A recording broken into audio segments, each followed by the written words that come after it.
Hello and welcome one and all once again to Thursday Night Racing. Late Merry Christmas and certainly Happy New Year to all the viewers tuning in and watching us here tonight in the final race and the final day of the 2020 year before we head on over to 2021. My name is Nola Rempel.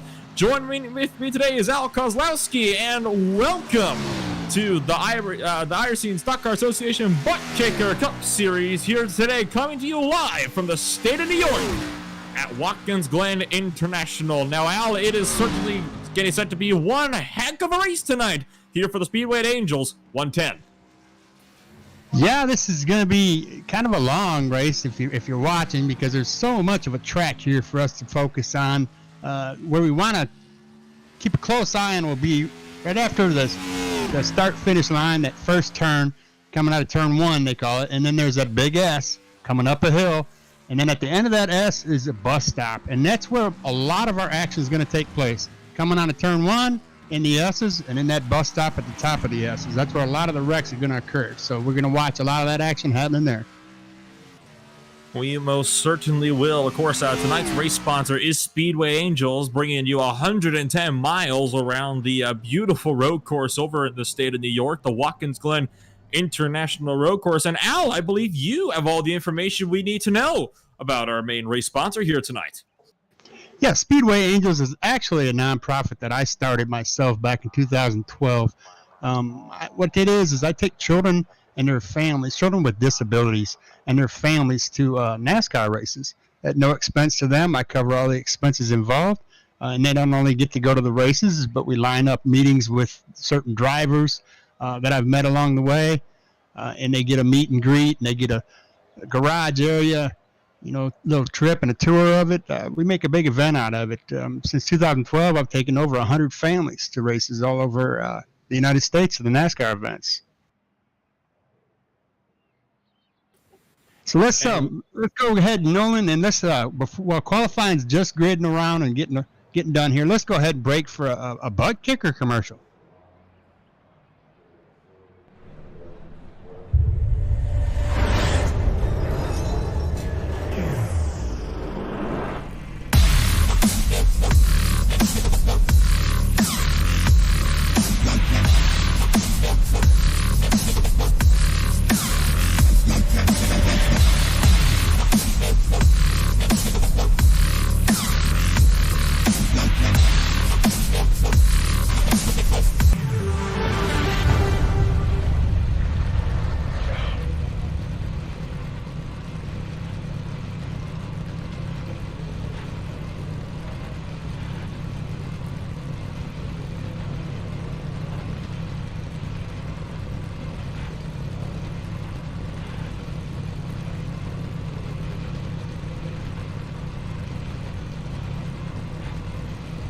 Welcome back, Watkins Glen. We're here running this iRacing Stock Car Association's the ButtKicker.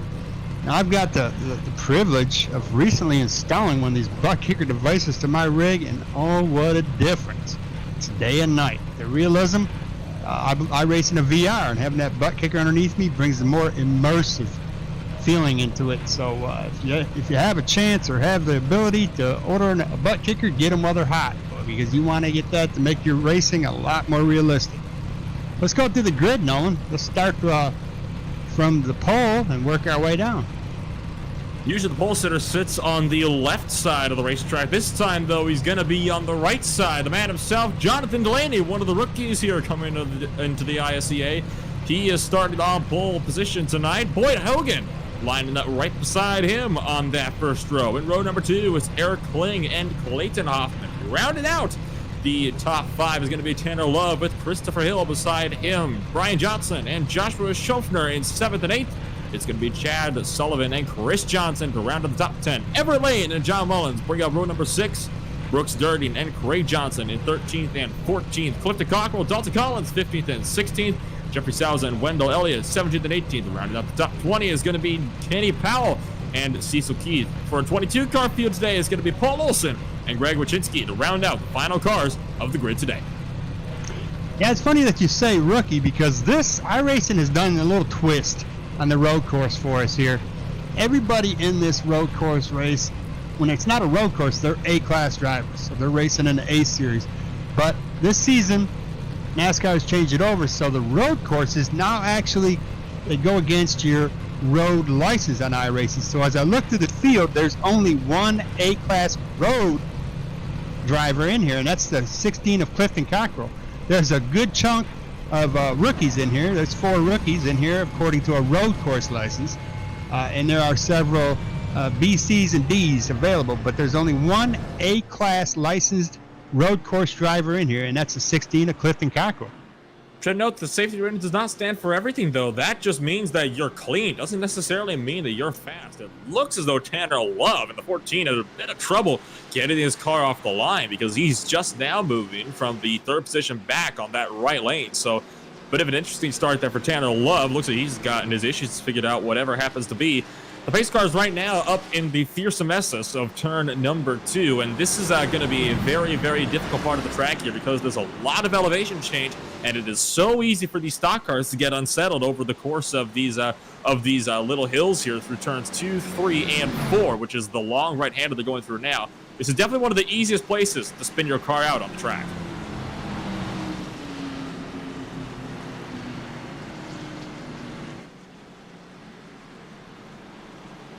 Definitely a place you don't want to go off either because of how close the walls are. Any mistake is going to really punish you severely. Now, this is another interesting situation we got up here. It is going to be a turn, well, technically it's turn 5A, also known as the inner loop.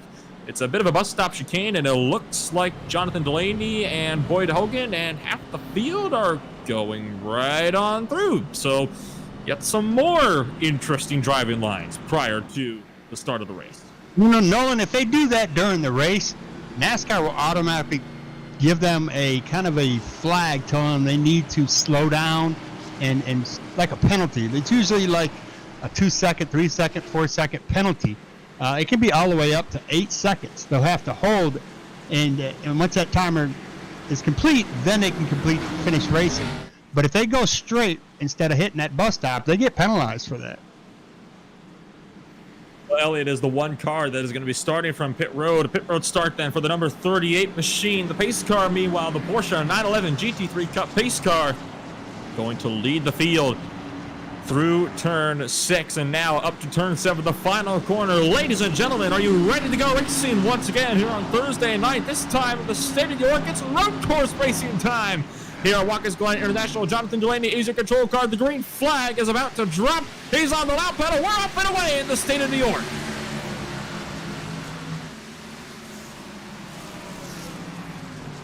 Good launch of the 13. Still has him in the lead down through turn number 1. Everybody's bottlenecking behind them, but so far we are still very much good and clean. 2 wide everywhere throughout the field. One car swings way off into the AstroTurf behind, but it looks like for now everything's looking safe and sound here, Al.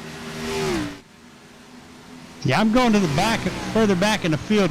Somebody in this outlap is going to mess up. Here we come up through the S's and going to do a bus stop. Everybody in the leaders seem like they made it through there pretty clean. And it looks like everybody throughout the tail end of the field as well. So single file with West Stop is obviously what you want to do. You are not really going to be able to get any kind of passing moves done going side by side through the bus stop chicane. In fact, that's a perfect position way to lose spots for both drivers. In fact, it's going to send both of you to the tail of the field pretty darn quickly. 2-car breakaway out in front with Delaney and Hogan looking to maybe duke it out for the lead. Yeah, Boyd Hogan is not letting any room between him and Delaney there. He's right on his bumper. Here we're going to see what's going to happen coming into this turn 1 here. Everybody starts to slow down right about the 200 marker on the wall of the fence there. They want to hit those rumble strips coming on the high side. And watch them as they go through the S's. They take some of them hit those rumble strips. There's the one on the inside right here, and then there's one. Well, I guess there's one on the inside, a little one right there coming off of the S's. But everybody seemed to make it through the S's just fine. I guess on these fresh tires, they're not doing too bad at all. It's going to be when the tires wear down that's going to really hurt these guys. There are 3 sets of tires available for tonight, but it's looking like these guys are only going to have to use 1. The fuel window is about 34 laps, give or take, and it's a 45-lap race, so these guys are definitely going to be looking to do this a one-stopper. We could see some guys coming down just about at the halfway mark to kind of switch the tires over, get them onto some fresh rubber, top the car up, and then send themselves back on up to the end of the race. Oh, look out for Hogan sliding big time through turn 6. That's going to cost him a couple tenths of a second, but he is going to manage to keep the car safe and sound.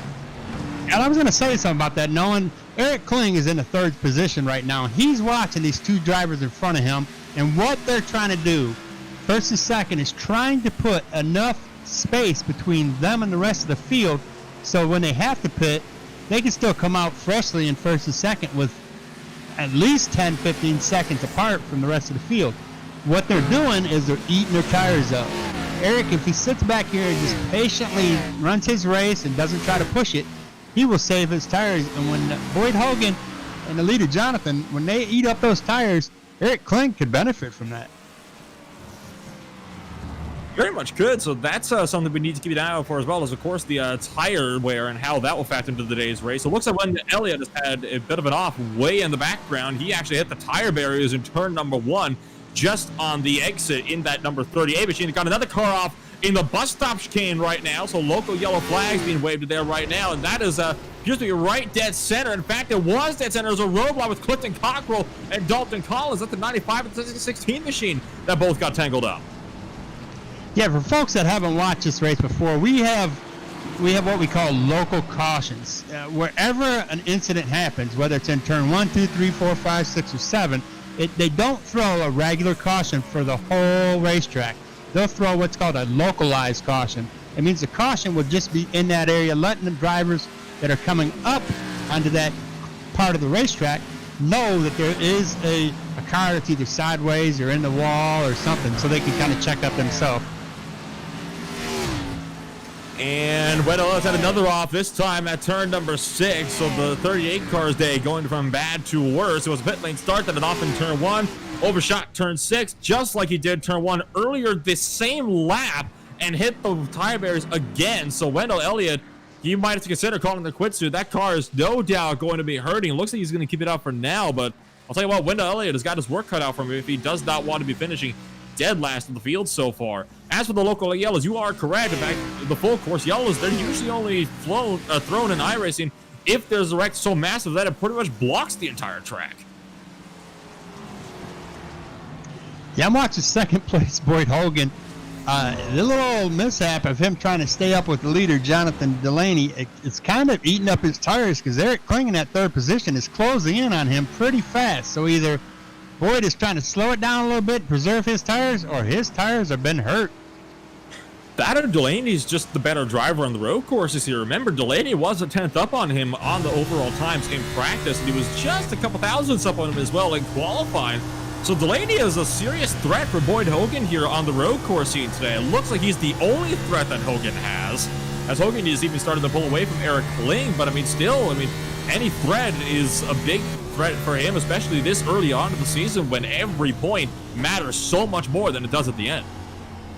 Yeah, well, I've watched this guy's practice, and I see some heavy hitters up in that top 10 there that are going to give the leader, the first 3 cars, kind of a run for their money. I wouldn't count all the rest of these guys out. We've got some pretty good road course racers here.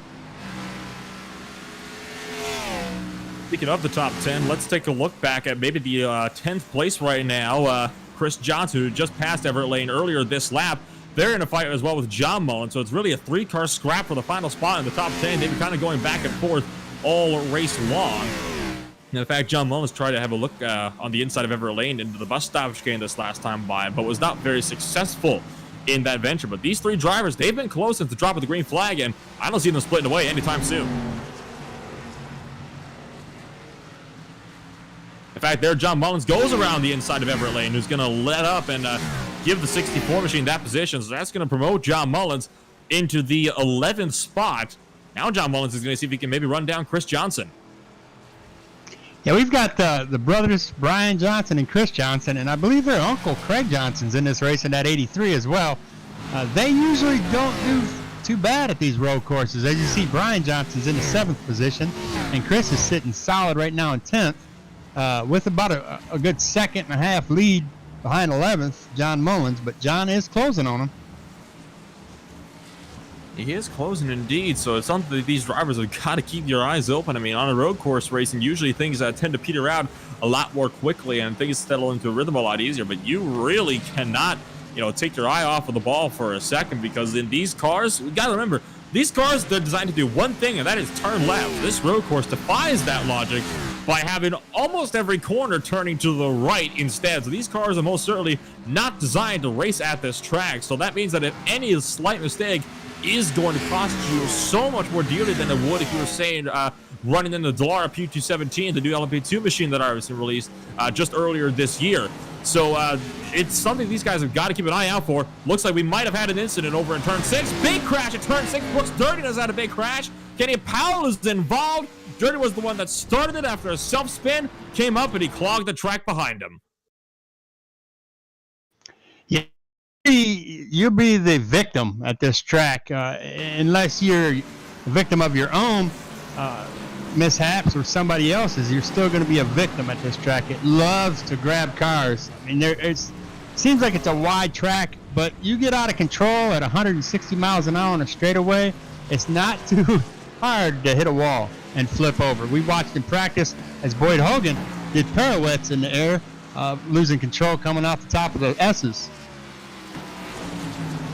Yes, indeed. So seems as though Boyd Hogan is struggling just a tad bit with his car as well. I mean, this just goes to show how difficult of a race this is. I mean, it's a hard track, and it's a very hard car at this track. We saw in practice so many drivers were really, really struggling.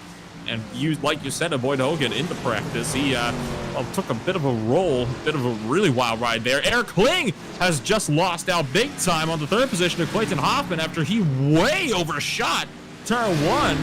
Great, it looked to be about 50 meters too late, or 50 feet too late.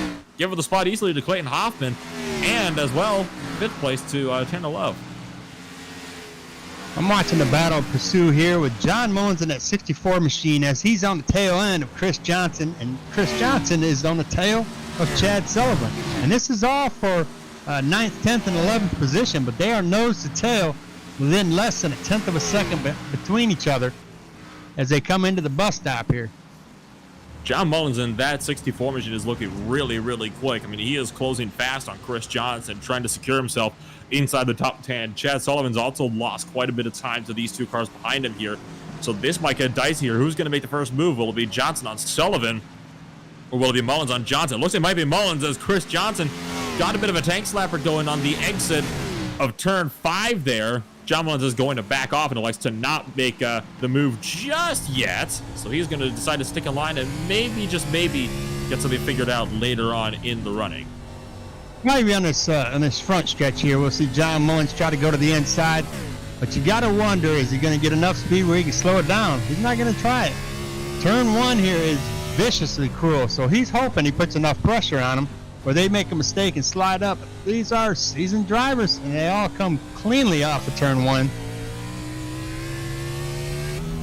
Chris Johnson is trying to make a run here on Chad Sullivan. He knows by now that he has really got to get by Sullivan in a hurry here, or John Mullins will surely reel him in and catch him as well. So now Johnson's going to be right in the draft with Chad Sullivan. This is really the only straight, that in turn 1, where you can really get a good draft going, but it is not going to be enough. Oh, big block over Chad Sullivan sends him off and into the bus stop chicane.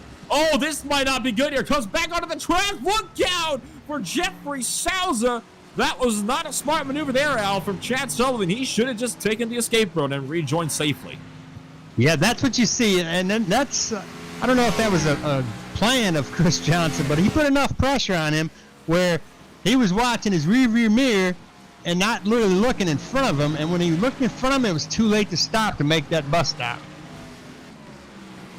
Like I said, you got to watch every single second around this track. You cannot take your eyes off that goal for even a split second.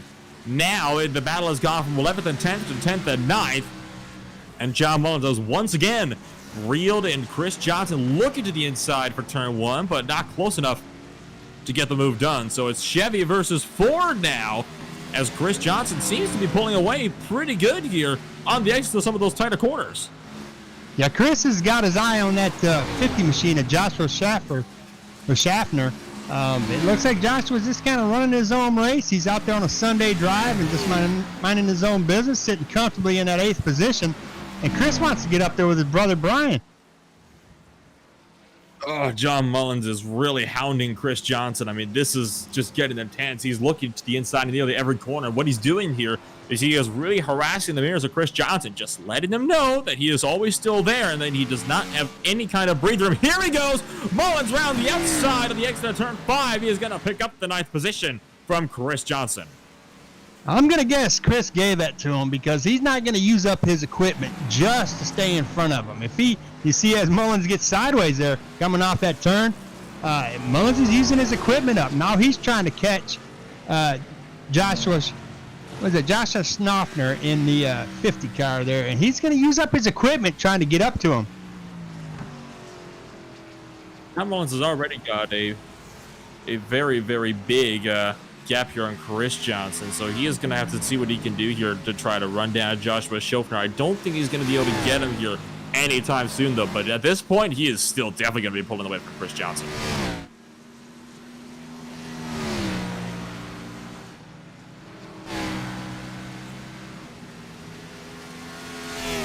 Let's take a ride along with Boyd Hogan around this track. Let's go in the cockpit with him and kind of see how he's handling this car, because it looks like he is getting extremely loose.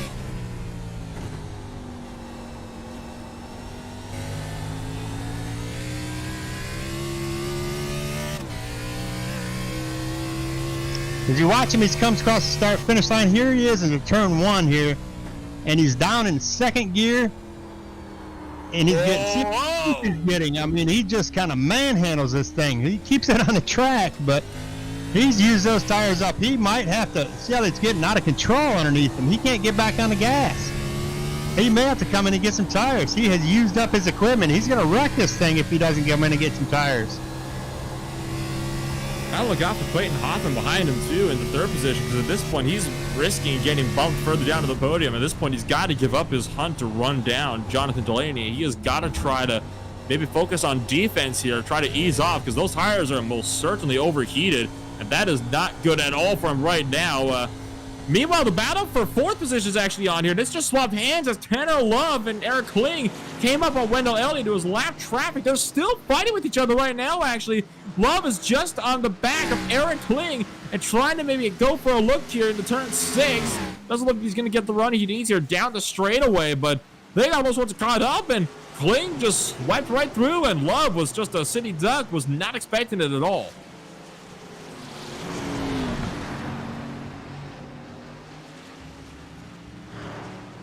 Tanner Love also getting majorly loose off of the final corner, and all of a sudden that battle dissipates just like that to dust. Meanwhile, for 2nd place, Boyd Hogan's about to lose it out to Clayton Hoffman, and Hoffman takes it up into turn number 2. Boyd Hogan did not even bother trying to fight that one after he had another major loose moment through turn 1.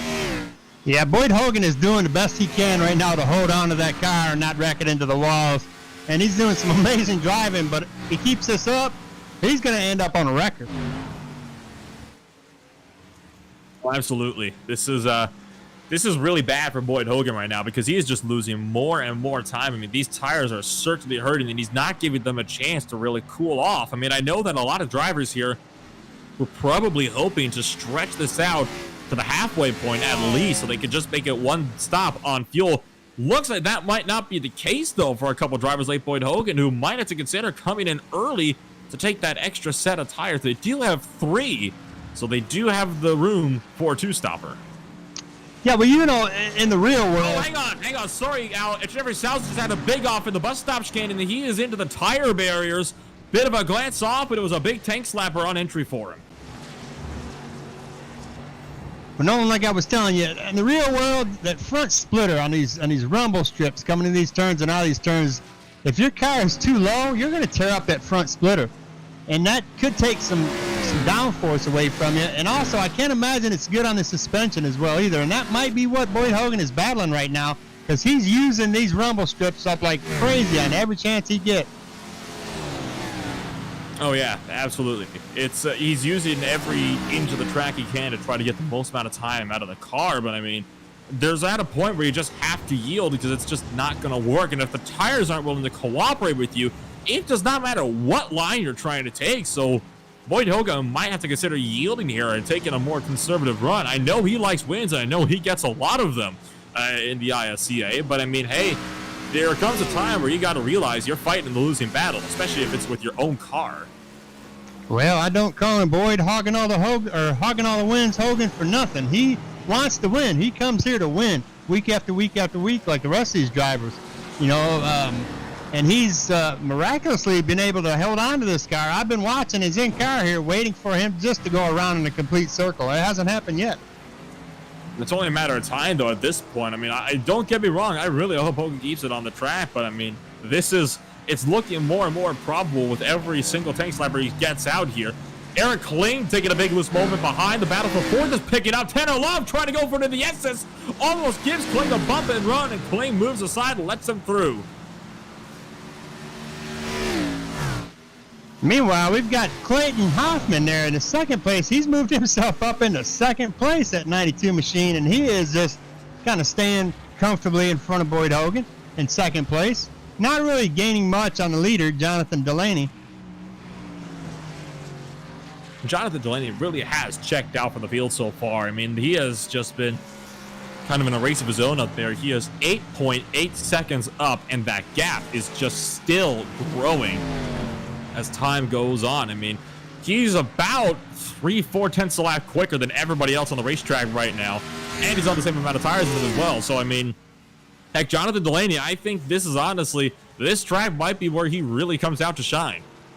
Well, Nolan, now that we took a ride along with Boyd Hogan, let's take a ride along with our leader and see the difference in the handling of the steering wheel.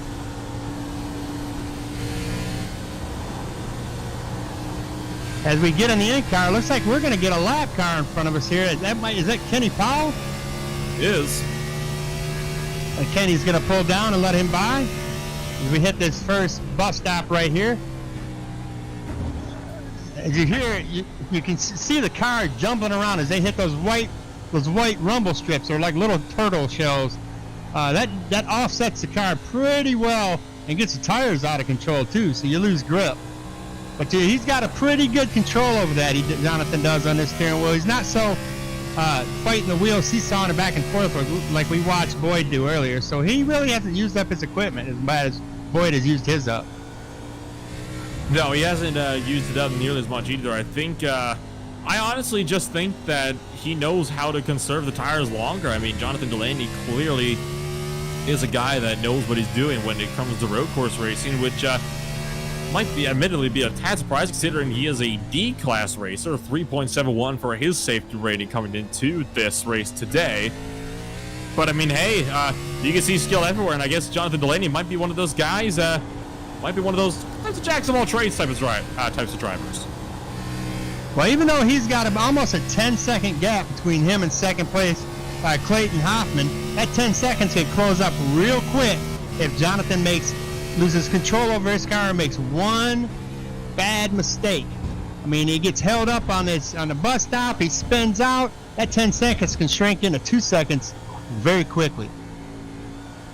Oh yeah, and then especially not to mention with any damage that he might incur from the whatever incident might befall him as well. So that does go to show just how critical these road courses can really be. I mean, especially with the penalties of not having the full course yellows here out on the track, something that is pretty unique to road course race, where you don't see a full course yellow really ever unless there's some sort of really major incident. Another thing you don't actually typically see too much is a blue flag, unless you see, of course, in road racing. You don't have to see blue flags over on the oval side of things. That is something that happens in road racing.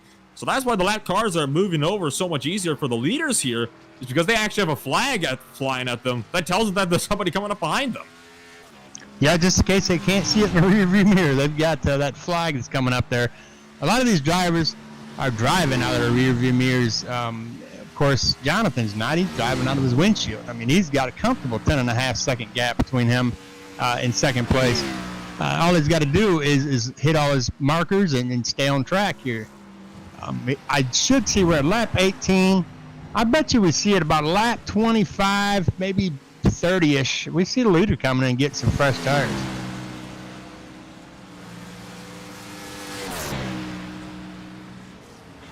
And we're just coming up to about 4 laps away from the halfway point of the race, which is just kind of between laps 22 and 23. We'll call it 22 just for simplicity's sake, I suppose. But, I mean, we are closing in on that halfway point. So, I mean, it won't be long before we see some drivers at least started to consider coming down for fresh tires. Now, I think we're going to get 2 types of breeds here, Al. We might get the guys that try to come down about the halfway point, just try to split a half and half to worry about the tires. You might also have guys that might try to stretch the fuel tanks out as long as they possibly can, stop in the 30s, so that way they can put less fuel in the car, making the car lighter and therefore faster in the final stint of the race. Yeah, we're going to see all different pit strategies here. I mean, I don't believe that somebody could just run like a 119 comfortably and just stay out on the track the whole race. I believe everybody has to pit. So watching the leader, Jonathan Delaney, looks like he's trying to put Cecil Keith a lap down to join Greg Johnson, Wendell Elliott, Kenny Powell, Paul Olson, Brooks Dirting, as he just did, and Dalton Collins. Now, Dalton Collins and Paul Olson took their cars to the garage and called it a day already. Indeed, they did. Boyd Hogan might have had an incident here. Hang on. In fact, he has. He had a spin just at the bus stop chicane. Got the back end, stepped out. It looks like he just carried too much speed through the middle section. That's going to give him a slowdown penalty as well now. So this is a double whammy for Hogan. Yeah, I told you, if he didn't come in and get those tires, he was going to be in trouble. Now, Tanner Love is going to close in on him rather fast, but this could also penalize Tanner. If he doesn't take and be cautious and calm, trying to get to Boyd, he could end up spinning himself out as well. Looks like Boyd's going to take it he's taking it in and getting tires. The Boyd Hogan coming in and taking tires. We're not even at the halfway point. Still 26 laps to go. So Boyd Hogan decides to bring it on in, and looks like Eric Kling is coming in just behind him. So he is not the only driver that was starting to get worried about tires, it would seem. We'll have to see if he comes in later in the race as well. Hogan brings it in for a stop. 4 tires and fuel seems like the reasonable call. Yeah, we're going to I think they can make it to the end with that fuel. They can run about 25 laps on that fuel. I can run to 34 on a full tank here.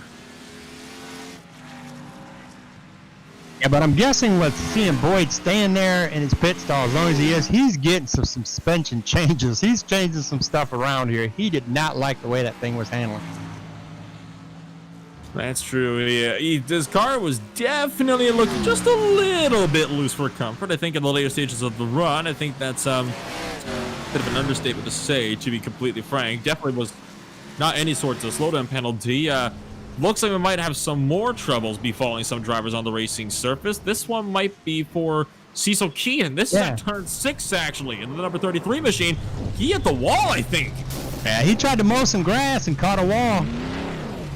Oh, yeah. I see it now. Clip the outside on the entry split across the track.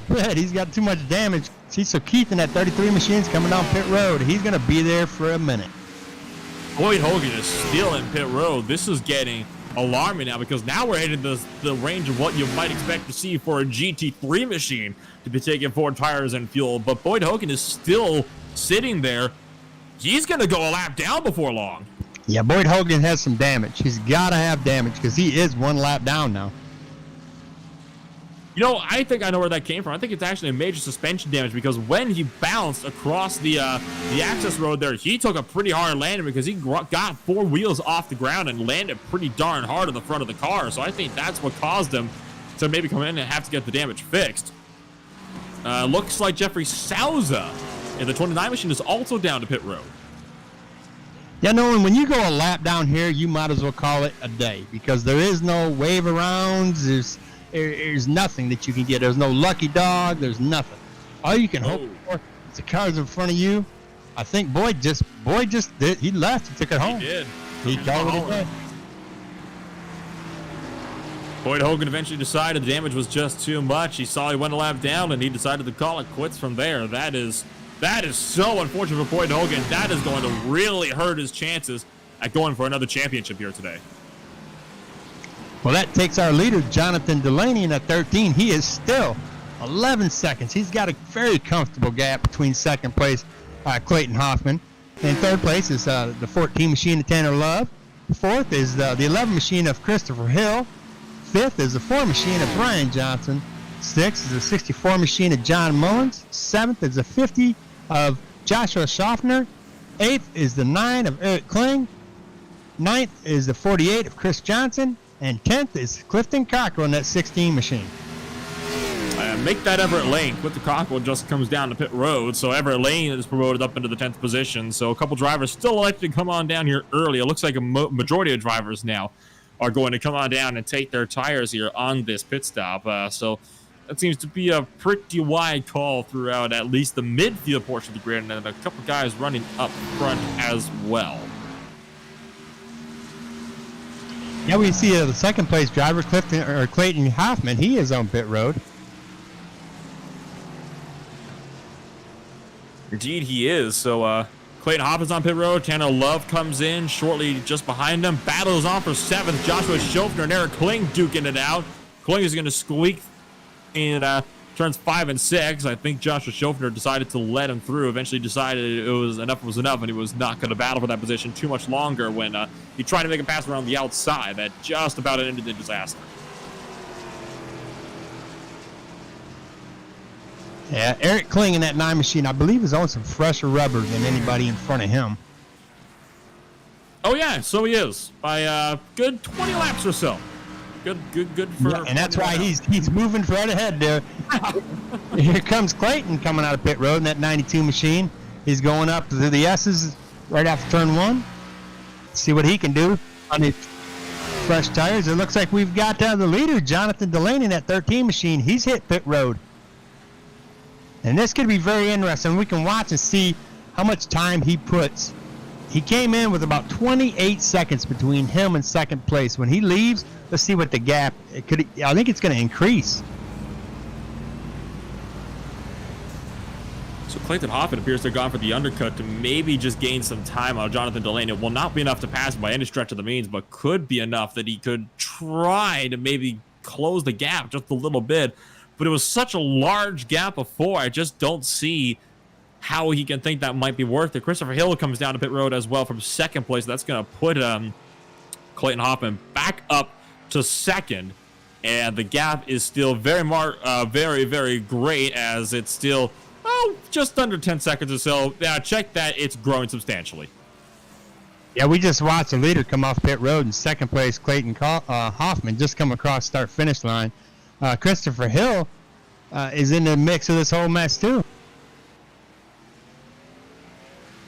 Indeed he is. This is where it really gets interesting, because this is where you see a lot of the drivers that are trying to stretch it out on older tires getting caught up, and drivers that are on fresh rubber as well.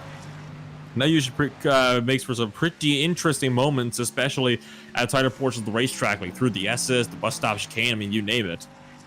We've got 3 drivers in the field right now that are on 20-plus lap tires. That's the 2 machine of Greg Wachinski, the 1 machine of Everett Lane, and it's going to be, that's it. The other, we just had somebody come down pit road. That was Chad Sullivan. He's on pit road now. So is Craig Johnson. Craig Johnson just left pit road, so he is now on fresh rubber as well. That does leave only 2 drivers, the 7th and 8th place runners.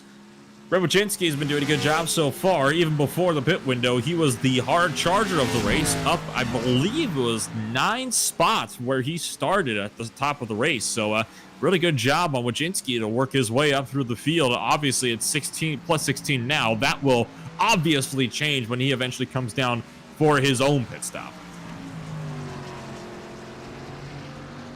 Yeah, the gap between first and seconds now decreased to 9 seconds, 9.4 seconds. It was at a little over 28 when he pitted in there. So that short pit for Clayton Hoffman might have benefited him. Now let's see what the long run does. A lot of these drivers, and a couple of the drivers early on, did come into pit quite a bit earlier. I mean, we got one driver running out there right now who's on 9-lap-old tires, going to be this time by. Another driver out there in the field who's running third right now. He's now on 6-lap-old tires. So we had a couple guys that did come down pretty early before the halfway point even. So it was a really interesting call for quite a bit of them. I mean, I know Boyd Hogan was among them. Of course, Boyd Hogan had damage, and he has now since taken it to the garage.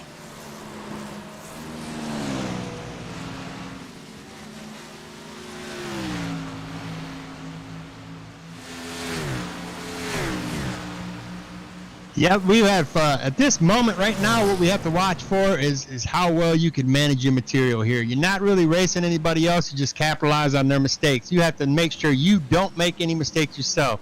It's going to be, you know, some time management and wheel tire management here. You don't want to use up your equipment because, as Boyd would tell you, it's not going to end well. No, it really won't. I mean, it's just such a treacherous thing, you know, trying to be fast on a road course. Not an easy feat by any stretch of the means. Gotta, like I said earlier, and what I've been saying all race long so far, you really have to keep your eyes peeled. You have to make sure you're wide alert, because the second you're not, especially at this place and these cars, you are really going to pay the price for any lapse in concentration. Eric Kling, meanwhile, might be having some difficulties. He has gone off and he has spun it. Eric Kling has spun out of the podium. This was on the exit of the bus stop chicane, heading into turn 5. We're coming down to 20 to go now. Let's go ahead and then pause real quick for a ButtKicker commercial.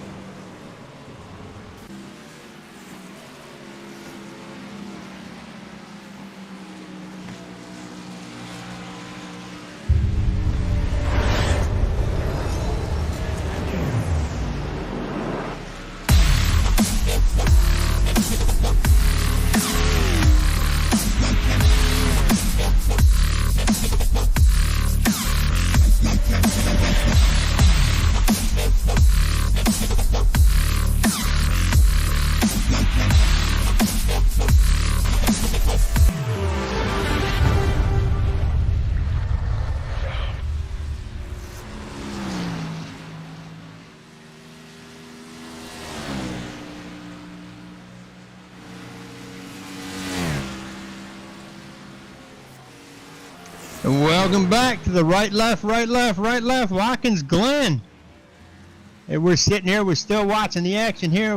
Before commercial, we seen that Eric Kling has lost control, and it kind of looks to me like Clayton Hoffman is, maybe it's a second place curse. Looks like his car is a little loose, in that he's got a 13-second gap between him and in third place. If he just calm it down a little bit, he'll finish solid in the second place podium. I think we are at a bit of a point now where the action tends to kind of die down, and we can start to maybe focus more on the strategy thing, because at this point it is really mind games. There is nobody that's running, really, really close to each other. In fact, not really anybody even within a second of each other right now on the circuit. So I think what we may as well do is actually maybe run through what's left in the schedule for us coming up here. I mean, after this, we of course head to Rockingham. That is, of course, always a favorite track of mine. You got Texas Motor Speedway, the old Texas Motor Speedway, should know it as well, so that's also going to be entertaining. Not the only legacy track we got on the schedule, because we're heading to the old Kentucky as well. So there's a lot of very, very interesting tracks coming up here in the schedule in the next couple months here. Yeah, these guys are going to get away from this right, left craziness that they're enduring right now, and we're going to go back to just simply turning left. I think one of the most interesting races, in my opinion, is going to be North Wilkesboro, because that is such a unique track. That's on January the 28th for that 200-lap race. So that, I think, is going to be such an interesting race just because of how exciting, really, North Wilkesboro can be. I mean, I still have yet to see a race there that was not a thrill to watch.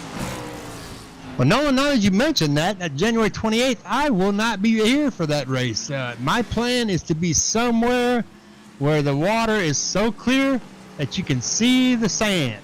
My birthday is the 27th, and I plan on spending that on a beach somewhere. Oh, well, I hope you go down there and enjoy yourself, and I will have some fun watching some potential carnage on the short track scene. I definitely will be listening to it and watching it myself, but I will not be in the broadcast booth with you guys. As I just watched second place, he went around Greg Wachinski like Greg was like in reverse. So it's pretty promising. He might get his tires back underneath him, but he's still almost 13 seconds behind Jonathan Delaney. The only thing that could take this win away from Jonathan are the factors of him getting too cocky, him missing a turn, and maybe he catches a wall or two. Yeah, you never know. It could end up being just one of those three. I mean, heck, you saw earlier one of the drivers, I believe it was the 33 machine of Cecil Keith, had clipped the right side grass of the braking zone, slid all the way to the left, dinged the left side wall, then slid back and slammed into the right side barrier again. And that pretty much killed his day for the number 33 machine. He is just, I guess, trying to put in some laps now and just see if he can maybe get any more positions here based on attrition. Yeah, the only close race we see is, again, 8th, 9th, or 7th, 8th, and 9th. As I'm watching Clifton Cockrell on that 16 machine, he is abusing them tires, trying to get himself up here. Everett Lane's in front of him. John Mullins is in front of him. He wants to take one of those positions away, and he's abusing that vehicle. So we may see Clifton Cockrell on that 16 machine, who just moved into 8th. We may see him spinning out. In order to pass somebody, you have to catch them first. So right now, Cockrell is definitely trying to catch John Mullins, and he is pretty darn close there. Everett Lane has come down to pit road. So that is very interesting there.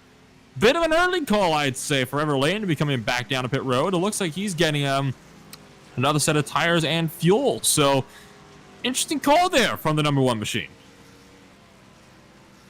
Yeah, that he might have made some changes on his last pit stop that he really doesn't like too well. Yeah, this is 16. Clifton Cockrell has caught John Mullins, and it looks like he's going to try to find a way around John. It's a very hard thing to do, though. I mean, it's hard to stay close to somebody at this racetrack just because of how one-lined a lot of the corners are. They're just so clinical. You have to make sure they're in exactly the right position here to make the most out of them. I'm noticing that Clifton Cockrell is actually really, really fast for the medium speed corners, and it seems to be more of the hard braking zones where John Mullins has to pull away a little bit. Cockrell definitely has the upper hand when it comes to corner exits, so we need to make the most out of that, particularly through the S's, I would think. Yeah, these guys have different setups underneath their cars. We say that week after week after week, but this week it's more of the brake adjustments, how much front brake they've got in these cars. If they have too much front brake, it could cause the rear end to get loose. If they have too little, they would have to stop a lot sooner than they normally would have to if they had too much. And that could cause a little bit of dysfunction in your car as well. So they just have to get that adjustment on their front brake bias just right. And that's pretty much known. That's the only adjustment that they can make in car while on the racetrack. Did you see how far Clifton Cockrell closed up on John Mullins through that bus stop chicane that last time by? He closed up over half a second on him. So we just found where the sweet spot is for Clifton Cockrell. Is definitely that bus stop chicane. He's just got to try to find a way on the inside of Mullins through the carousel, and he's going to be all golden. Yeah, we're going to watch. Right now, Clifton is got John Mullins watching his rearview mirror because he knows he's back there. He's just trying to see. He's trying to make it just 15 more laps. He's thinking to himself, I just got to keep him behind me for 15 more laps, and I'll finish 7th. But as we've seen earlier in the race, when you do that, you're driving out of your rearview mirror. That makes you not pay attention to what's in front of you, and it can cost you. John Mullins has got to make sure that he stays focused. I mean, he's got so far up to 6th place right now, who's actually just exiting the carousel. As a matter of fact, well, he hasn't even hit the bus stop chicane, so he has no chance of getting another spot here unless 6th place wrecks out. He's got to hope that Clifton Cockrell can get Cockrell behind him. He definitely has to drive defensive right now. This might cause problems, though, because they're coming up on Cecil Keith in that number 33 machine, who's running in the 16th position and a couple laps down right now. This might hold him up here if he catches him at a bad time, like at the end of the straight. Yeah, he has to remember also the leader is only roughly about 7 seconds behind them. Because the leader is going to put Joshua Schaffner in the 9th position down a lap, because there's only 9 cars on the lead lap. And the leader, Jonathan Delaney, is closing in on the 50 car of Joshua, who's in 9th. Right now, he's only roughly about 3.5 seconds behind him. Oh, yeah, I got to keep that in mind as well. I mean, the number 13 car, he actually can see this fight just up the road from him. That's how close he is right now. So Jonathan Delaney has lapped up to the 8th positioner right now. So this is pretty big here for Delaney as well. This is all really just securing his position to be up here in the top, in the top position here on the podium of the day. And I think Clifton Cockrell has finally lost touch. John Mullins out in front as a result of that lap car season. Yeah, sometimes those lap cars can hinder you a little bit here, but they're also, Clifton's thinking to himself that the leader is coming too, and he does not want to be caught a lap down. He knows what happens. You know, Watkins Glen is like Vegas. What happens at Watkins Glen stays at Watkins Glen. You go a lap down, you stay a lap down.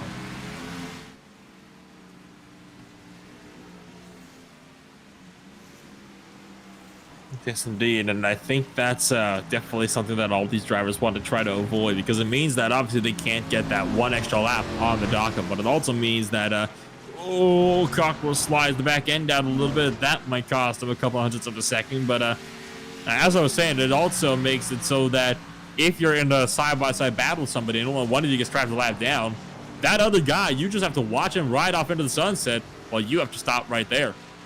Oh, we might have had an issue up at the bus stop chicane. Looks like Craig Johnson has had a major issue. He was side by side with Everett Lane, locked up big time, hit Lane, and had a big mess trying to get himself through the bus stop chicane, nearly collided with 2 other drivers. Yeah, we're watching. I'm watching the bus stop right now as we come through here and see if. Yeah, that action's all cleaned up. It would have been a huge mess. It's like Mullins has gotten a little slower down here. I don't know if Clifton's going to catch him and get around him. He needs to get around him because the leader, Jonathan Delaney, in that 13 machine is really coming up. I honestly think Delaney might be a little bit patient here as well and deal with his 2 lap cars, because you can see that they're battling. I mean, we're coming up to 10 laps to go now. He can see that they're battling up in front. He's got just over 17 seconds back to Clayton Hoppin. So Here comes Clifton. Clifton's on the inside in the front stretch. He's going to back it down a little bit. He almost got him. Almost got him indeed. Cockrell cannot make the look down into turn number 1. Delaney might have to. Oh, 13 machine. Where did he come from?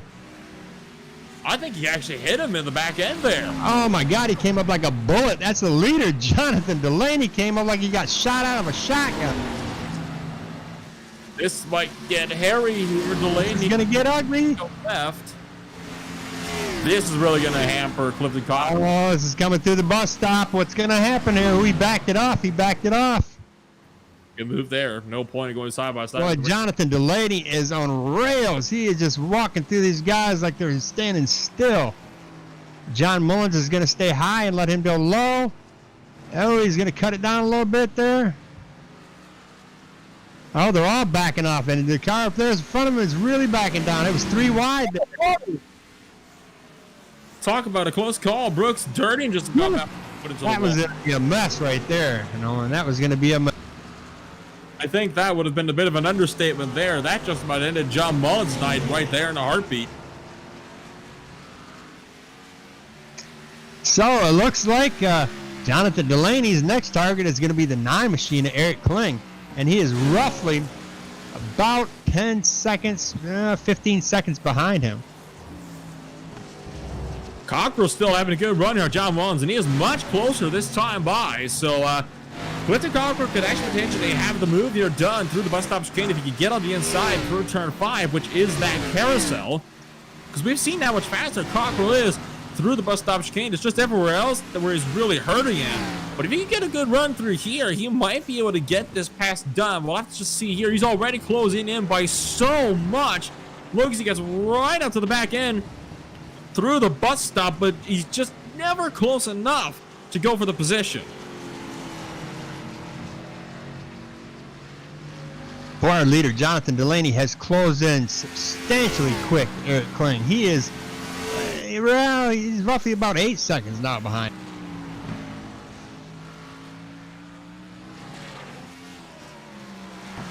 Certainly has been an interesting race, hasn't it? I mean, all throughout the running order, this has been entertaining. Oh, look out! John Mullins really on the corner. Oh, it's slowly. Oh, these two are battling. This is a battle for 7th and 8th. I mean, this is something you'd see with the leaders, but we're seeing it for 7th and 8th position here. Hey, that sort of thing happens when you're battling for some of the position on the track. And I mean, this is really the only battle we got on the racing surface right now is between these two cars. Everybody else is just running on their own. Yeah, everybody's a Sunday driver right now. Clayton in the 2nd position. He's 19 seconds behind the leader. 12 seconds behind him is a 14 of Tanner Love. And looks like 9 seconds behind Tanner Love is Christopher Hill in that 11 machine. And 9 seconds behind Christopher Hill is Brian Johnson in that 4 machine. And roughly about 3.5 seconds behind Brian Johnson is Eric Kling. And behind them is, it looks like it is John Mullins. And John Mullins is already a lap down, but it looks like Jonathan Delaney might have backed it down a little bit because the times they're kind of increasing between Eric Kling and Jonathan Delaney. Almost 20 seconds right now for between Jonathan Delaney and the 2nd place car. For to just kind of visualize that for you, if you were to look at a track map, that would mean that they're almost a third of a track apart right now, these two drivers. So it is a massive gap, almost insurmountable at this point for Clayton Hoffman, unless something big would have to happen to the race leader of Jonathan Delaney. Well, it's not quite a third. I mean, we're running about a minute and 16 seconds around this track, and a 2nd place Clayton Hoffman's only not even 20 seconds. So he's about an 1/8 of the track from 1st place to 2nd place. And that 19 seconds could decrease rather fast again if Jonathan was to get caught by a lap car, somebody spins out and he wrecks into him, and that could ruin his race. So it's anybody's race until that checkered flag flies.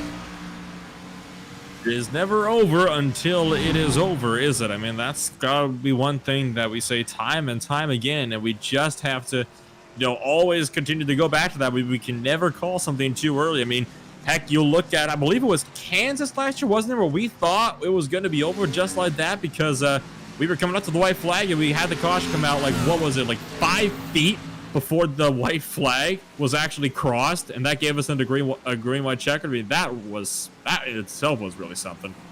Yeah, you can never call these races. I mean, you can always say, oh, it's over, you might as well go ahead and go to bed, and then you wake up and there's a different winner of the race than you thought when you went to bed. Yeah, I mean, and it's not just in here that this happens. I mean, that is everywhere. It doesn't matter what type of racing discipline you're watching. Could be a stock car race, could be GT racing, formula racing, dirt ovals, rallycross, anything. I mean, you cannot ever call any kind of event before it is truly over, because just when you say that, that's when you know something big is about to take place. Yeah, we have Jonathan is coming down here. He just got through the bus stops, our leader, that 13 machine. And he's just kind of out there on a Sunday drive. I mean, I don't know if he's got Chick-fil-A in his lap and he's just steering with one hand here, but he's just on a Sunday drive, hitting his marks, not really worried about too much anything, but he does have some lap traffic in front of him here. That's Craig Johnson in the 83 machine, who is lapping almost 10 seconds slower. So, Craig is down and lets him by, no problem. Making quick work of the 83 machines. Are continuing to put cars laps down. The next target in the sights is going to be Kenny Powell in 15 machine, which will be putting Powell 2 laps down, I believe.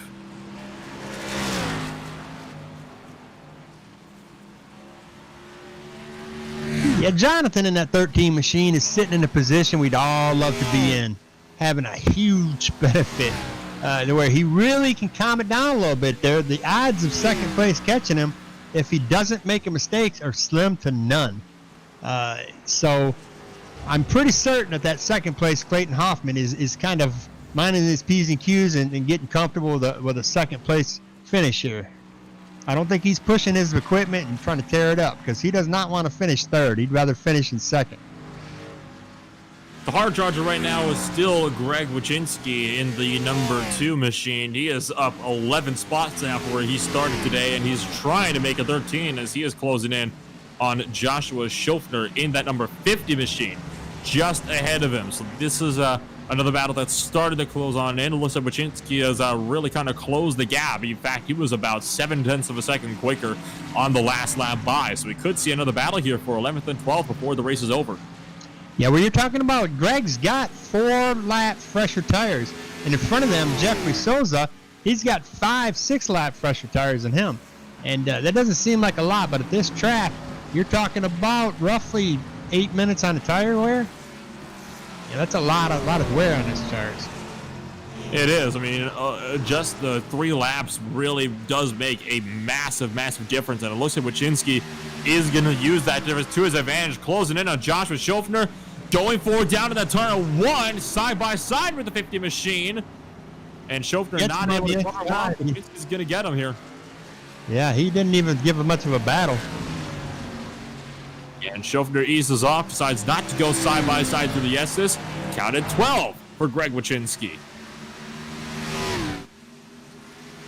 Started dead last today, and well, now look at him. He's almost up into the top 10. He would have to run down Salzburg within 3 laps in order to get that, which is obviously not quite going to happen. No, it was roughly about 5 seconds. Now, again, we can't count that out because, I mean, Jeffrey in that 29 machine, he could do something, to cause his car to lose control. And that 5-6 seconds that there's a gap between them, you close up extremely fast when you're going 145 to 170 miles an hour. 7th and 8th is still looking a bit close. John Mullins and Clifton Cockrell. These guys are still within half a second of each other. Both drivers missed the apex for turn 1. Cockrell runs wider than Mullins, so he took a bit more mid-corner speed, but he loses out big time, over 1/10 of a second in just a short blast down to turn number 2. He's going to lose another 10th in turn 2. Going to get a little bit of it back in turn 3, but he's just losing so much time here in these fast sections of the racetrack. Right now, the only thing that's helping him to stay close is that bus stop chicane. So we're 2.5 laps left to go. When I looked at the rankings of the drivers in here, I would have thought Clifton Cockrell would be up here in the top 3, 4, second, third, or fourth, because he's got more time on these left-right tracks than the rest of the field. He is an A-class driver. That means he's probably raced, if not twice as many races as the rest of these guys in this field, maybe even 3 to 4 times more races. So now the question is going to be, which of these drivers is going to come out on top? Will Clifton Cockrell be able to finally get by John Mullins? Or will Mullins hold him off and be able to secure that 7th position on the circuit? That's going to be really the big question. Jonathan Delaney has just about 1.5 laps remaining now. He is coming up to start the final circuit in just a few moments. Yeah, it does not. The odds of Clifton getting around John is, without John making a huge mistake, is going to be really hard, because it looks like their equipment is about the same right now. It's kind of worn out. They've got almost, like 1 lap tire differences between the pit stops. So I think we're going to see them finish 7th and 8th the way they sit right now. That's John Mullins in the 64 machine will finish 7th, and Clifton, Clifton starts closing in on him. John might give it to him. I don't know. Let's see what happens here. Yeah, Clifton Cockrell still really fighting with John Mullins here to try to get him by, but I think Mullins is just too good everywhere else on the track. I mean, you got to be good everywhere. You can't just be good in one set of corners and leave it at that. He's no doubt Clifton Cockrell is the better driver, but John Mullins, he's just better everywhere else. Jonathan Delaney takes the white flag. Yeah, we're coming across the white flag here. We're gonna really see what Clifton Cockrell's got behind the wheel. He's gonna push it. That's either gonna benefit him or hurt him. We're about to see. Let's watch the 16 of Clifton Cockrell as he tries to maneuver his way past the 64 machine of John Mullins in this last lap. You looked for the inside that time into turn number 1, but was not close enough to really get the move done. So he is going to have to wait. I think if the bus stop chicane to the carousel, that's going to be his last hope, realistically, to be able to get this move done.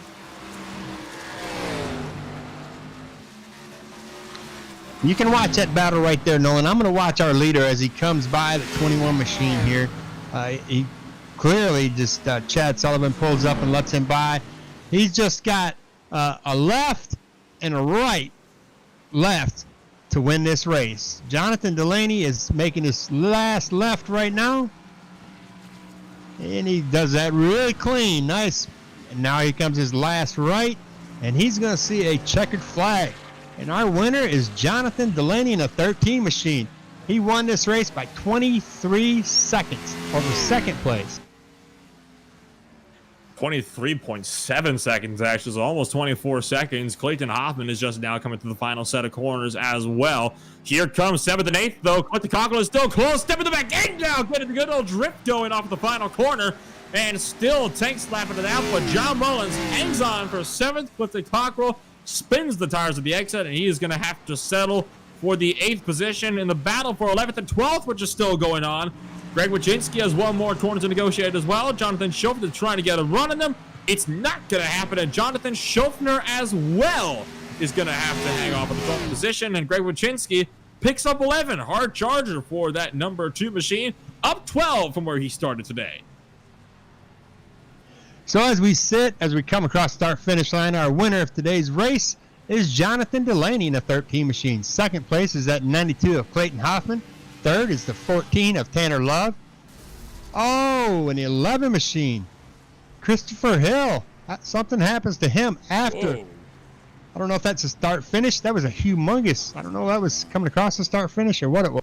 Yeah, that was down to the turn 1. He just full throttled it down and then rebounded all the way back up to the entry of turn 1.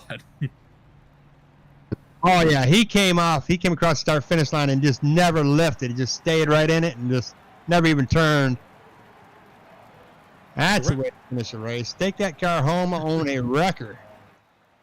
To finish off the running order, Brian Johnson rounds out the top 5. Eric Kling in 6th. The last of the drivers on the lead lap, a minute and 1.3 seconds behind your race leader. John Mullins, the first of the cars, a lap down. Clifton Cockrell just behind him. So close, yet so far. Chris Johnson, Jeffrey Souza round out into the top 10. Then it goes Wyszynski, Schofner, Everett Lane, Chad Sullivan, Kenny Powell, Cecil Keith, Craig Johnson was the last driver to finish the race. Then comes Wendell Elliott, Brooks Durden, Boyd Hogan, Paul Olsen, and Dalton Collins round out the 22-car field here at Watkins Glen. Now let's see if we can get a hold of our third place winner here. Tanner Love, you got a copy? Hey, how's it going, guys? Tanner, how are you liking this right, left, right, left, left, right, right, right, left? I like Watkins Glen. It's a fun track. Once you get in the groove and rhythm, it becomes pretty fun. Especially with the big weight of these guys, these cars here. It's a lot of fun throwing these things around. It reminds me a lot of driving in Atlanta. I mean, it just looks like if you can just get past somebody and get far enough away from them, you're okay. Yeah, definitely. Yeah. Well, that's a good run you did tonight. We come in third, which is a tremendous feat at this track. Some of these drivers, and you stayed on the lead lap. That's a great finish there. Do you have any sponsors you want to give a shout out to, Tanner? Yeah, I want to give you guys a shout out at Legacy Esports. Appreciate all the guys over there. Appreciate Ruzi, Reaper, Speed Labs. Appreciate all the guys that have put the hard work in the set. Can't thank them enough. Having a blast, and can't wait for the new year. Happy New Year's, guys. Happy New Year, Tanner. Now, you mentioned Reaper Speed Lab. Is that a website somebody can go to? And give us a little description on what. Yeah, so that's a you can go buy weekly packages for each setup for the A car, B car, C car. We do some super late model stuff too. Go check it out at reaperspeedlab.com or .net. I appreciate it, Tanner. You have a wonderful New Year's, and we'll holler at you next year. Yep. Appreciate it, guys. Have a happy New Year, man. See if we can get second place. Clayton Hoffman in the 92 machine. Clayton, you got a copy? Yeah, I'm here. How's it going? Clayton Hoffman, come in here and tell us how your adventure went on this left, right, left, right, left, right. The track was a little bit slicker than it has been in the A Opens I've been running, so it was a real challenge to not wear out my right rear and left rear. I saw a couple guys in front of me on that first run really getting sideways, and I just did everything in my power to not go full throttle until I was well out of the corner, and it really helped me on the long runs. Yeah, we watched it as a time didn't really increase or decrease too much between you and Jonathan Delaney there, so you were on preservation of the right rears. Is that what you're saying? Yeah, for me, it's more my left rear on this track for whatever reason. I feel like I'm burning my right rear in more corners than my left rear, but my left rear just goes away. Well, buddy, this is the last race of 2020 that you run in iRacing Stock Car Association, and you come in second. Do you have any sponsors you want to thank today? Just new race team that I joined, G&G Racing, man. Thank you guys for having me, and thank you for hosting this. You're certainly welcome, Clayton, and thanks for putting on a heck of a performance and coming in second place. That's nothing to sneeze at. Congratulations. Thank you, guys. Now let's see if we can find Jonathan Delaney. He's probably about 30 seconds in front of us somewhere. Jonathan Delaney, you got a copy? Yeah, I got you guys. We didn't know if you were on like a 25-second delay or anything like that. You left the rest of the field way back there. I didn't know if we had to catch up to you too. So tell us about this race. You kind of took off there. You had a little competition in the beginning, and then you stayed far enough away from Boyd Hogan to where something happened to Boyd. Either he just used up his equipment trying to catch you and pass you, or what do you think happened there? Yeah, going to the race, me and Boyd were really close in both practice and qualifying, so I knew he was going to be fast. And he kept up with us, like a 2-3 second gap, first 5 laps of the race, first 5 or 10 laps. And then, yeah, he started to fall back. I don't know if he just burned his stuff up or just was out of his groove and was making some mistakes. But I knew he was definitely going to be one to look out for in the race. So we kind of got lucky with that, and we just drove, and we got the win. Well, between me and you, how much of a weight was off your shoulders when you seen he disconnected? You could tell me. I won't tell anybody. It was definitely a big weight off the shoulders for sure. Again, like I said, he was. I knew he was going to be fast, so he was definitely one to look out for. Definitely. Well, congratulations to your win tonight. The last race in 2020. You have any sponsors you want to congratulate, or any other fellow drivers that you want to thank for their assistance on helping you become 23 seconds or 24 seconds faster in second place tonight? Shout out to my team, Flying Arrows. Great. They've been doing great this week. Truck side of things and cup car side of things have been working hard this week with the sets and everything. Shout out to them. And yeah, that's about it. Mom and Dad, shout out to them. And yeah. We got Mom and Dad watching tonight. I wonder if Boyd Hogan's grandma and grandpa are still watching. If yeah, I want to tell them to have a happy and safe New Year. And the same to you, Jonathan. Congratulations on your win. And tell your mom and dad happy New Year's. And you took one home. Yep. Thanks, guys. Thank you, Jonathan. And this concludes our last race of 2020 in the iRacing Stock Car ButtKicker. So we have just rounded it out. Nolan, any last final moments, comments, anything you want to put behind us in 2020 and so we don't have to deal with it in 2021? What an absolute year this whole year has been, really. I mean, it's just been a roller coaster from start to finish. I mean, heck, we gotten even a lot of good things from iRacing that have, come out of the year too, like a bunch of new cars, bunch of new tracks, and no doubt a lot more action yet to come for us in the new year. Well, the funny thing about the time zones is some of us are sitting only an hour away from being in 2021. Some of us are 2 hours. Some of us are 3 hours.